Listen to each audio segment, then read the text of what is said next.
Eighth Man DVD.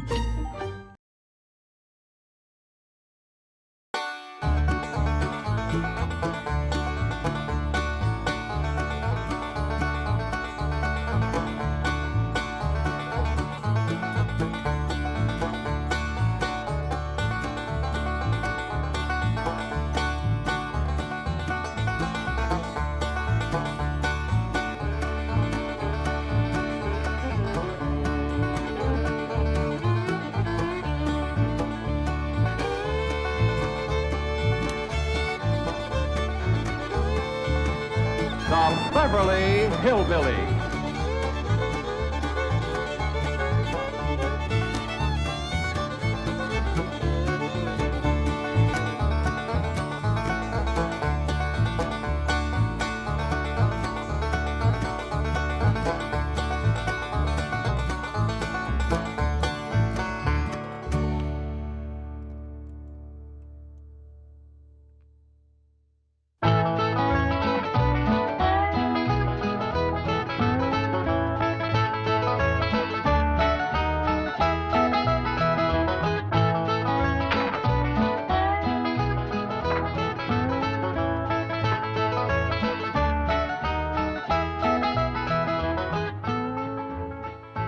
Granny, Jethro said you wanted my Benny Rooster for something. I sure do, Elly. I just heard that Jane Hathaway is sick of bed, and I want to cook her up a nice big pot of chicken broth. Oh, that's not... Granny, you ain't fixing to cook Earl. Oh, of course not, Elly. But I figured you could turn him loose in the neighborhood, and he just might bring home a plump little hen. Good-looking little fella here, Earl. Oh, Granny, I don't reckon Earl wants you to cook none of his sweethearts neither. Well, maybe you're right. Just turn him loose outside. And if a chicken hawk shows up, Jethro can bag him. They make awful good broth if you simmer them long enough. Jethro tells me Miss Jane is ill and you're fixing the doctor for her. That's right, Jed. Trouble is, I don't know for sure just what she's got. What she told you, Jethro? Oh, she's got something called sick benefits. Sick benefit? Yes, sir. Well, I called her apartment this morning to find out could she come to supper tonight. And she says, I'm sick in bed, Jethro. And I says, well, Granny will come on over and doctor you. And she says, well, you tell Granny there's already a doctor on the way because I got sick benefits. I bet you it's something like a sick headache or maybe a sick stomach. I reckon it's worse than that, Elly, because this is catching. Is that a fact? Yes, sir. Miss Jane says pretty near everybody that works down at the bank has got sick benefits. That's because they don't wear ass-affinity bags. Appears to me like Mr. Drysdale got himself a heap of trouble down to the bank. Is Mr. Drysdale sick too, Jethro? No, I asked Miss Jane that. And she says the executives, that's the higher-ups, like the vice presidents, they don't have sick benefits. Probably because they eat better and they get more rest. And they wear ass-affinity bags around their neck. Well, I reckon we all ought to pitch in and help Mr. Drysdale. He must be mighty short-handed down to the bank. Well, I can help count the money. Arithmetic is my best study in school. I'm up to 12 times 12 now. Well, how much is 12 times 12, Jethro? Wait a minute. Okay, now hold up 2 fingers. Okay. 12 times 1 is 12. 12 times 2 is 24. 12 times 3 is 36. Now, never mind, Jethro. We's all right proud of you, but right now we all better hurry down to the bank, see how we can help Mr. Drysdale. Come on, everybody.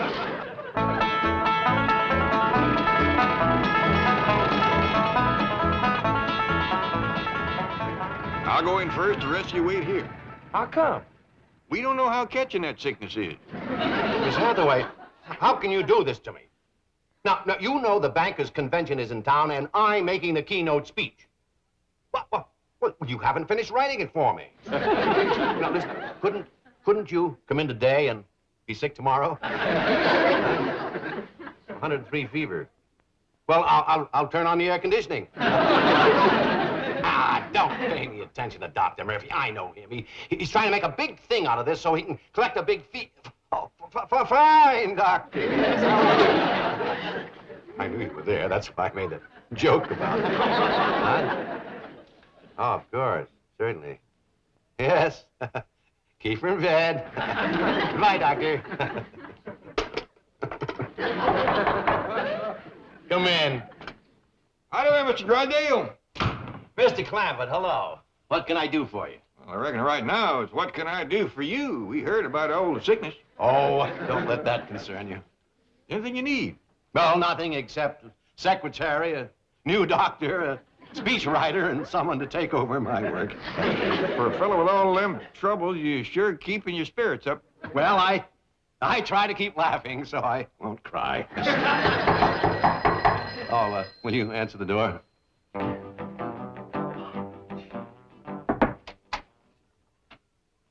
Oh, howdy, young feller. You want to see Mr. Drysdale?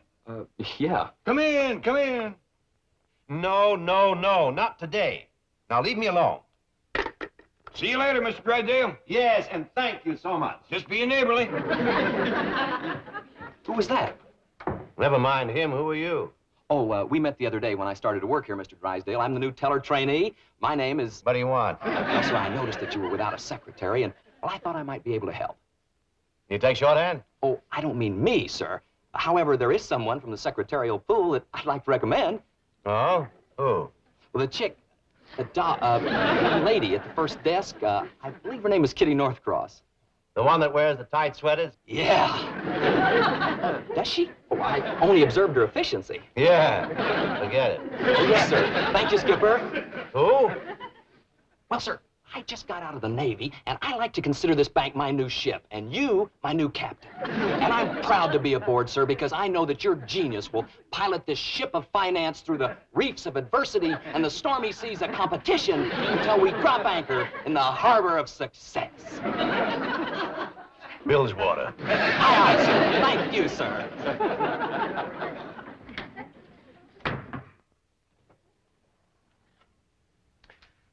And now to continue my speech. Gentlemen, it is my observation that a bank is like a ship. Its president, the captain. It is his responsibility to pilot that ship through the reefs of adversity and the stormy seas of competition until he drops anchor in the harbor of success. At this point, take a sip of water and wait for applause.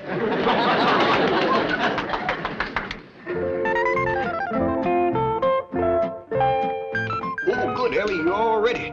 We best be getting down to the bank quick as we can. Well, Pop, do you reckon I know enough to be a banker's secretary? Shucks, yes, Elly, especially since I'm going to be the banker. Oh, did Mr. Drysdale take sick? Oh, he had to speak at a convention. He says all he needs is a secretary, a speechwriter, a new doctor, and somebody to do his work. Granny's a dandy doctor, but who can write speeches? Well, Jethro found one in a book already wrote. He's in there helping Granny now mix some medicine for Miss Jane.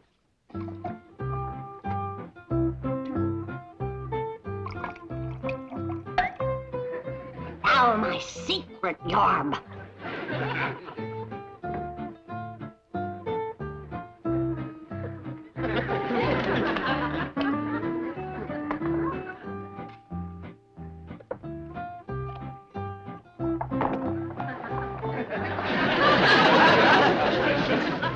Don't stand too close to it while it's working, Jim. That'll cure Miss Jane, huh, Granny? It'll cure anything. I gave it to a sick horse one morning. That afternoon, he won a race. You doctored a racehorse? No, a plow horse. He never raced before. Jethro? Pa says let's get it going. Come on, Elly. You got your speech for Mr. Drysdale? Yes, ma'am. One of the greatest speeches ever wrote.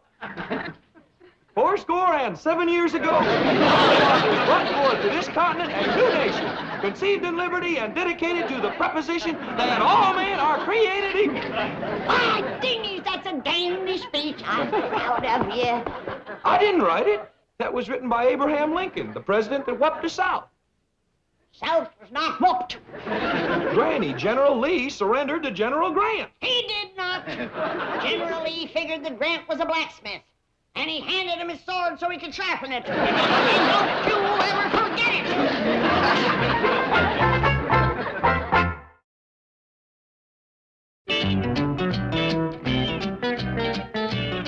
And so, gentlemen, in conclusion, let us think of our banks as a great fleet of ships rescuing the army of American citizens from the Dunkirk of financial difficulty. Let us take them aboard and safely sail them back to the shores of prosperity. Gentlemen, bon voyage. Beautiful, Skipper. Just beautiful. Listen, the door was open and your voice drew me in here like a magnet. Could I go to the convention with you and hear the entire speech? No, you cannot. But, sir, you're my idol. Well, you're pretty idle yourself. Now get back to your cage and do some work. What a voice. Sir, you were born to command. In the Navy, you'd have been an admiral. Well, I was in the Army. Corporal in the Quartermaster Corps. Great outfit, sir. Backbone of the armed forces. Get back to work. That voice. You and General MacArthur. Legends in your own time. Out. Pleasure, sir. Where did personnel dig up that nut?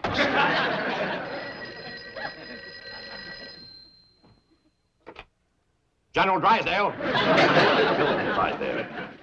Oh, hello, Margaret. What? You want me to pick you up at the beauty shop when? But, dear, you know I'm making the keynote address at the bankers' convention. All right, darling, I'll cut it short.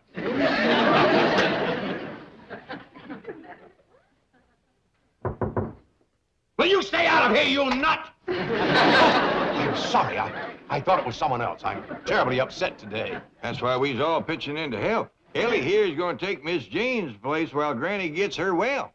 No, you don't have to do that. Oh, it's no more than any neighbor do. Well, I do appreciate your kindness.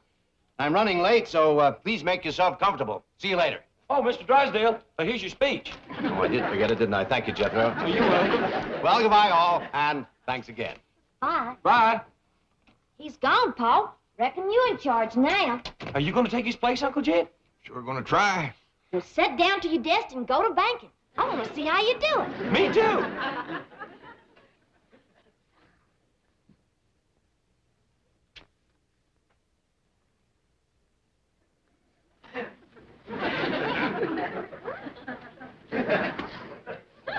Are you banking yet, Pa? Well, I reckon not, Elly. I'm just waiting to bank. How do you do it, Uncle Jet? Well, according to Mr. Drysdale, banking is mostly giving people money when they need it. I'll get it, Pa. That's what a secretary's supposed to do. Howdy, this here's Mr. Drysdale's office, but Mr. Clampett's in charge now. Yes, sir, you bet you can. Howdy there. You need money? Well, come right on over and get it. Hot diggity, he's banking now, man.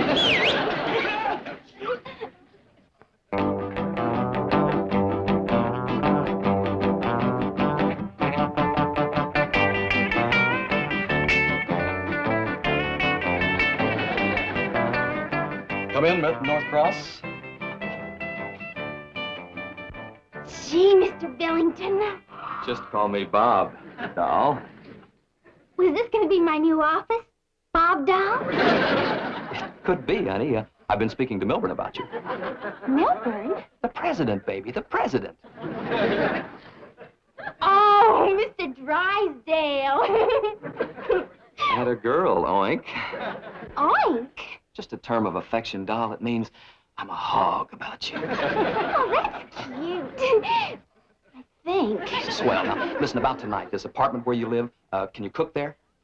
Well, I don't know. I've never tried. You got a stove? I think so. Well, how about a can opener? Oh, I know we've got one of those. I used it the other night to open a bottle of wave set when we did our hair. Mother and me. Your mother lives with you? No, I live with her. Swell. Rescuing the Army of American citizens from the Dunkirk of financial difficulty.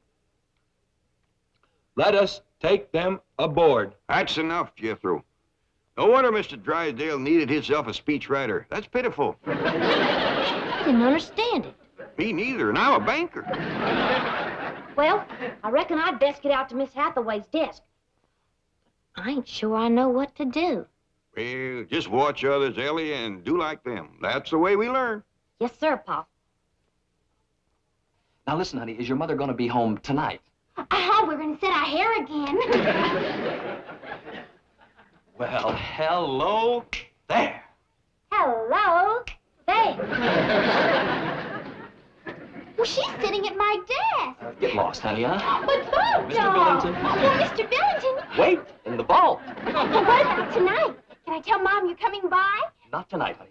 I don't need my hair set.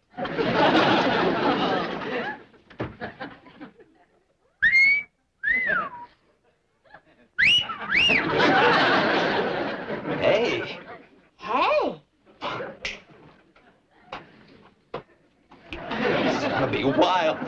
Tell me something. You don't live with your mother, do you? No, sir, do you? No, sir. What's your name? Elly may Clampett. Well, there it is, Elly, and you may clamp it. You don't by any chance wrestle at night, do you? Oh, I like to wrestle anytime. Scooby-Doo. Well, Scooby-Doo, you want to wrestle now? Later, baby, later. Listen, suppose I drop over to your place tonight. Well, fine. You haven't got a roommate, have you? No, sir, I got a room all to myself.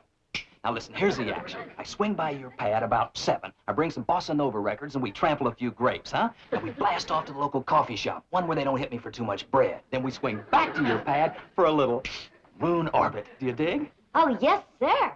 Crazy. Whenever Pa goes fishing. I dig his words. You wouldn't put me on, would you? Why, sure. Jethro? I ain't tall enough to put you on myself, but Jethro can do it. What's this? Who's Jethro? Yeah, Elly, mate? This little fella wants to be put on some.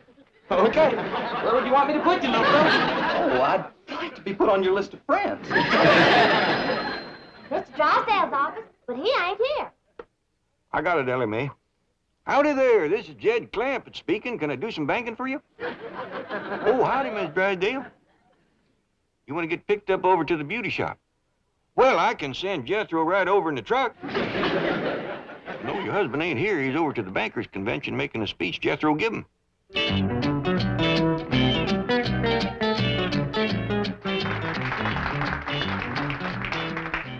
And now, gentlemen, it's with a great deal of pleasure that I introduce our keynote speaker, the distinguished president of the Commerce Bank of Beverly Hills, Mr. Milburn Drysdale.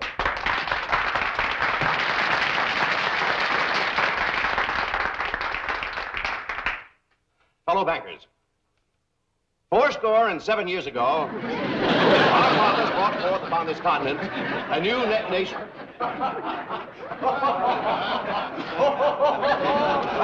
Well, now, some of you seem to be amused because I have chosen the humble words of Abraham Lincoln to keynote this convention. But those of you who understand banking at its highest level will understand the significance of these words as I say, conceived in liberty and dedicated to the proposition that all men are created equal.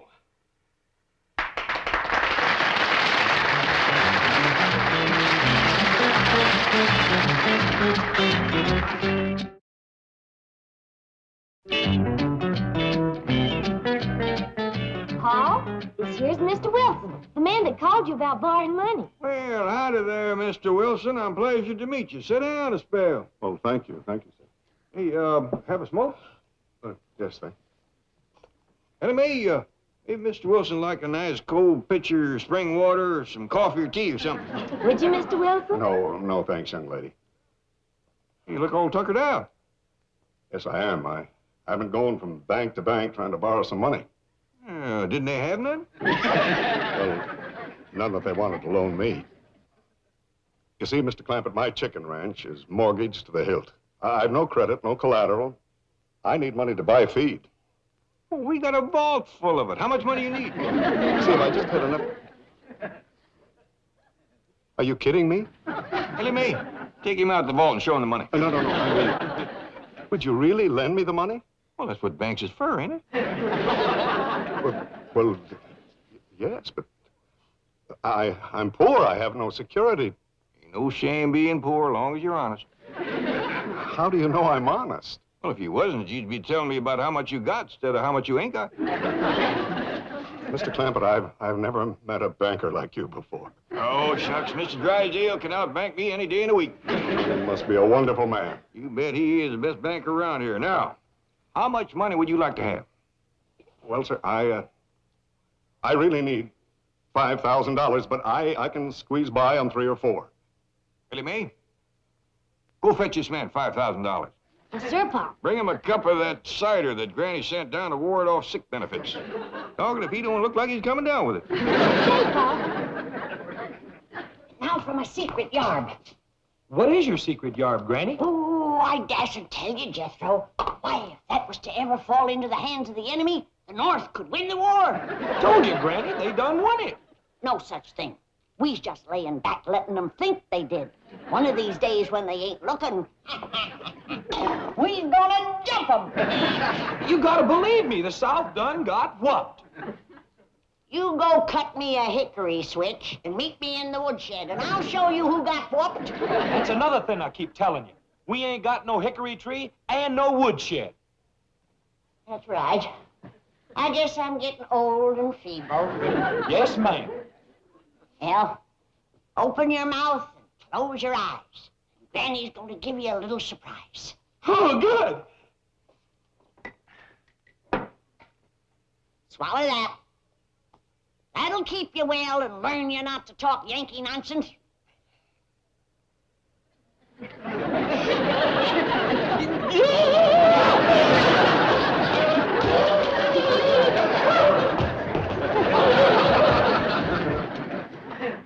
Hey, Doc. I hear some square put the bite on your old man for a gang of bread. But he laid $5,000 on him. Oh, you mean Mr. Wilson? That's a cat. How'd he get it? Well, he told Pa he needed it for his chickens. You're kidding. What would chickens do with all that money? It was for Mr. Wilson to buy feed. He's got a chicken ranch. And your dad gave him $5,000 for chicken feed? Why, sure, Pa's got $35 million. $35 million? And he likes folks that raises critters. Do you think he's got time to see a young critter raiser? Well, sure, go on in. I'll dig you later, Jim. Mr. Clampett, sir, my name's Bob Billington, and your lovely daughter told me that you could spare me a few moments of your valuable time. You bet I will, young fella. What's on your mind? Well, sir, I work here at the bank, but my heart's back on the ranch. The chicken ranch, that is. Or was, till I lost all of my chickens. Sweet little critters. How'd you lose them? Well, sir, I'm not sure. I just woke up one morning and they were gone. I guess one of them left the gate open. What kind of chickens were they? Just regular kind, you know, with the wings and the feathers and those crazy-looking feet. Mr. Clampett, if I could just borrow $10,000, then I could get back into the business that I love, raising chickens. I see. How many chickens you want to start with? Oh, about $10,000 worth. How many roosters? Oh, no roosters, just chickens. These days, you gotta specialize. Elly May? Oh, howdy, Mr. Drysdale. How was your speech? Sensational. The high point of the convention. Listen, did a man named Wilson come in here to borrow some money? Yes, sir, and Pa gave him $5,000. Oh, bless him. That's what did it. Did what? Got me named Banker of the Year. They're putting a plaque in the lobby calling this the Bank with a Heart. How come? Well, 6 banks were secretly nominated for the honor. Wilson went to each bank, and this is the only one that gave him money. Well, that poor man needed it. Wilson? Oh, he's the biggest poultry rancher in the world, and a stockholder in all 6 banks. Oh, is your wonderful father still in there? Yes, sir. How about it, Mr. Clampett? I'm going to give you just what you need. Great, lay it on me. A little advice. Get back to your job and forget about chickens. You were born to command, sir. The voice of authority, the greatest I've ever heard. What about me? You are the only one who cuts him, Skipper. What a privilege it is for a young fella like me to see 2 great leaders together. It's a summit meeting, recreated. Out of my office, out of my bank. You're fired. You're an irresponsible loafer. May I give you as a reference, sir? Pleasure having served under your command, sir. Granny, this here's Mr. Billington, and he wants to court me. Is that true, young feller? You'd ever love it is, Granny. And you got sick benefits? Loaded with them. Open your mouth and close your eyes, and Granny will give you a little surprise. Swallow this. Hey, you know something? When I was in the Navy, I tasted some jungle juice on Okinawa. Good-looking young feller. Good dancer, too. I reckon that's a new dance he's been born to teach me. It's called the Bossy Nova.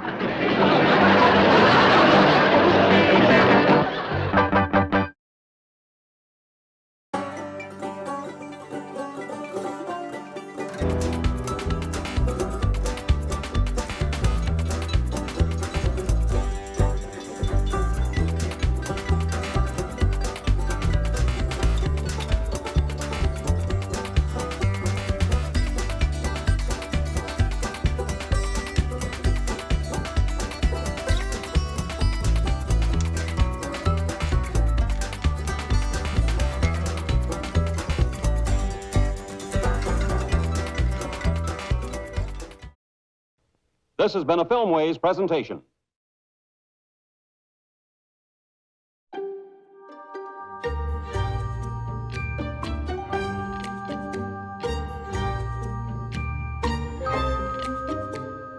Eighth Man DVD.